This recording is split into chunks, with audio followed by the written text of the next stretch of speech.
Good morning. My name is Heidi, and I'm super excited to share my research project with all of you today. It's called Social Media, Habit or Addicted, and Where Do We Go From Here? Can you relate? As a mother of two young girls who are 12 and 10, I'm always looking for ways to inject myself into current culture so that I never become that parent who was left behind because technology was moving too fast. I also want to empower my kids with a backdoor experience to technology so that they would use it one day for good. And that's what this research project is all about. I wanted to know what makes social media so habit forming and how to maintain a healthy relationship with it so that I would be able to pass this on and empower the next generation of social networkers. Perhaps today you too might feel trapped in the now and immediate response culture, so much so that your device feels like a physical body part and without it functioning seems like a feeble and archaic way of being productive.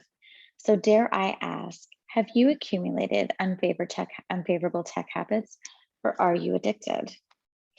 Today, I will share with you the not so secret formula of persuasive technology that holds your attention captive, unlock the science behind the labels we give to our behaviors, and ultimately put the baton of personal awareness and power back into your hands so that you can move towards your purpose without distraction. So, what is persuasive technology? Wikipedia defines it as is broadly defined as technology that is designed to change attitudes or behaviors of the users through persuasion and social influences, but not necessarily through coercion. So I'm super happy about that last part. um, so have you ever wondered how quickly time passes when you're scrolling mindlessly? Or is that just me? The truth is, it seems that the mindless scroll has some purpose, and it actually is not so mindless. Rather, it's unconscious. The mind knows exactly what it's looking for, and so do app, gaming, social networking designers. It was all predicted long before we all knew we had a problem. For example, in 2010, James Fowler, political scientist, studied how social networks influence our behavior, and that was found at the National Science Foundation. Fast forward 10 years. Today, tech companies sit on more data and have hooked several more million users. You see, they understand the big picture, which is 40% of 40% of what humans do is totally unconscious, or what culture would call mindless. The goal of persuasive technology is to hook its users into an experience that provides a solution to their problem, which, if you're scrolling mindlessly, would be boredom. So, according to Nira Ayal, we essentially have the hook to thank for our sticky tech habits.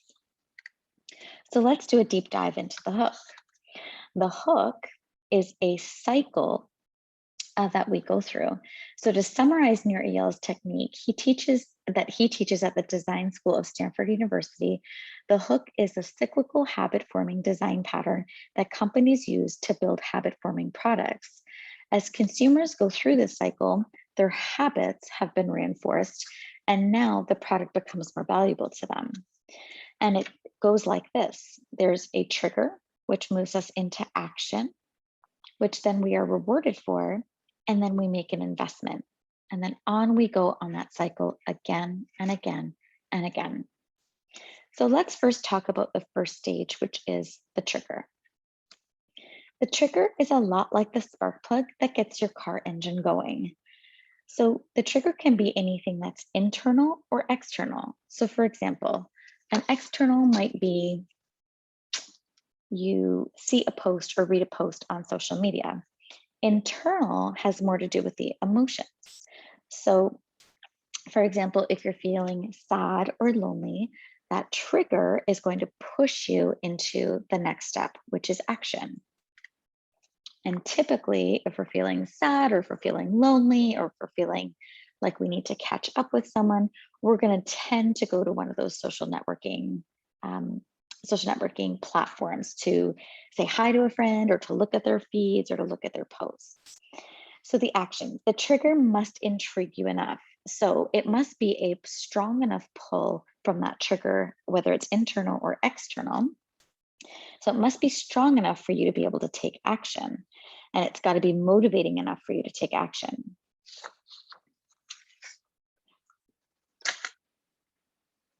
The next stop on the hook is the variable reward or the reward. And it works really similar to what we know as the Skinner box. And the Skinner box is an operant condition chamber used to study animal behavior. These chambers allow experimenters to study behavior conditioning by teaching a subject animal to perform certain actions like pressing a lever in response to a specific stimuli. So, for example, a reward could be a like, or a reward could be several more followers, or a reward could be someone commented on your post. This is when all these things start to happen in our brain. And the one big thing that starts to happen is there's a surge of dopamine. The surge of dopamine, when it surges, we expect this reward. So where there is variability, so where there's lots of different types of rewards or variety, it actually supercharges this reaction in our brain. And it activates like this hunting thing where we're looking for a reward every time we sign on, or every time we're scrolling, or every time, someone likes our post. The next stop on the hook is the investment. So this is where you're asked to do a little bit of work for that reward. So the final phase this is the final phase. And this is where the company collects preferential data. And that preferential data is turned into they can then turn it into a trigger that's more valuable for you. And it'll be more engaging.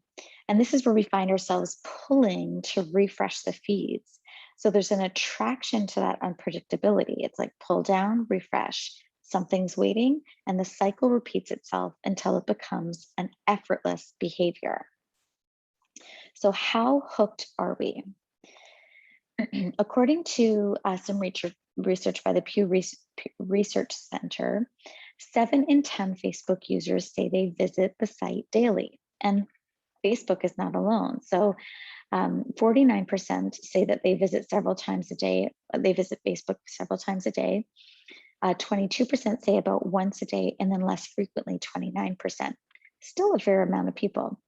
And then, of course, we've got platforms like Snapchat, Instagram, YouTube, and Twitter. In the film The Social Dilemma, Edward Tufte said, "Did you know there are only 2 industries that call their customers users? Illegal drugs and software." So the big debate, habit versus addiction. One commonality between habit and addiction is the dopamine effect. The dopamine is known as the feel-good neurotransmitter that transports information between neurons. It contributes to the feeling of pleasure and is at the center of the reward system. Dopamine makes you want, desire, seek out, and search. According to Psychology Today, dopamine creates reward-seeking loops in the sense that people will repeat pleasurable behavior from checking Instagram to taking drugs. It helps us decide what's worth doing again. The debate between habit and addiction is alive and well today. In fact, you'll often hear addiction and habits being compared by using social media to slot machines at a casino. Both are founded in the exciting unpredictability that keeps us coming back for more. The definition of addiction is controversial, and even professionals can't agree on a definition. And I searched, trust me, I did. So let's have a look. In an article in the New Scientist, Morris Sarner writes, "One way to carve up addictions is whether they relate to substances or behaviors." So what's the difference? It would make sense to know the difference between habits and addictions, especially if we're labeling our online activity and behaviors as an addiction. So in substance addiction, according to the National Institute on Drug Abuse, I pulled this picture, and these are PET scans. So in substance addiction, a PET scan revealed that there was a change in brain function in the prefrontal cortex, the decision-making location in the brain, which would suggest addicts are less able to control their behavior. So let's take a quick look at the scan. Here is a person who is not using drugs, and you see that the red indicates the dopamine center or the dopamine transport center of the brain in the prefrontal cortex.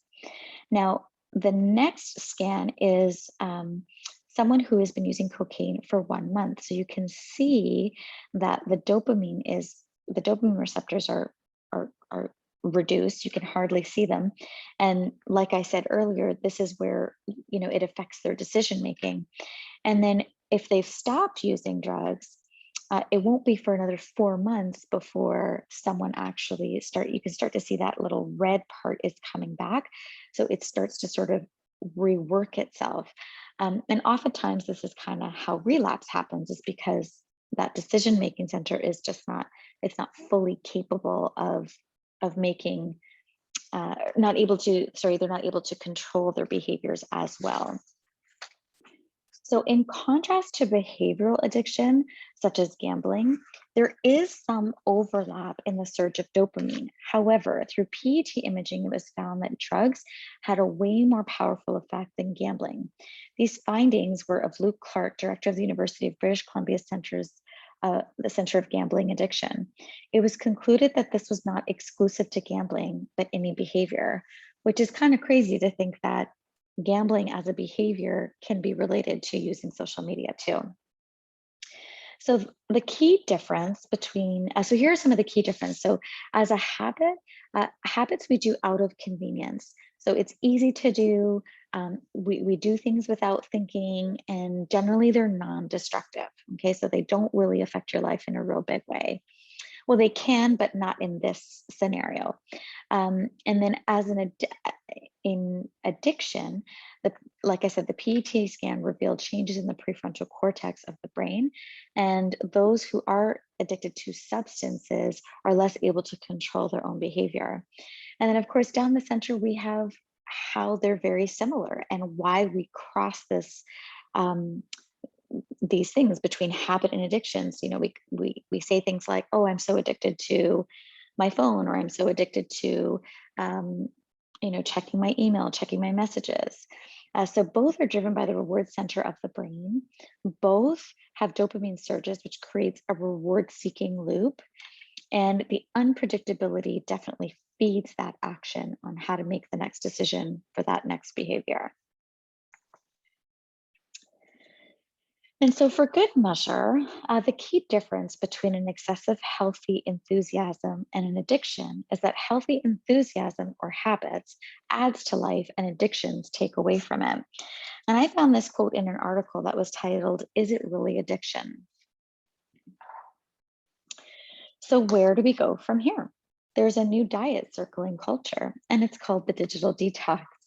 And while it's totally possible to cut out substances, behaviors, and habits that no longer serve us, abstinence isn't always the answer, according to Richard Graham, who's a psychologist and head of the tech addiction service at Nightingale Hospital in London.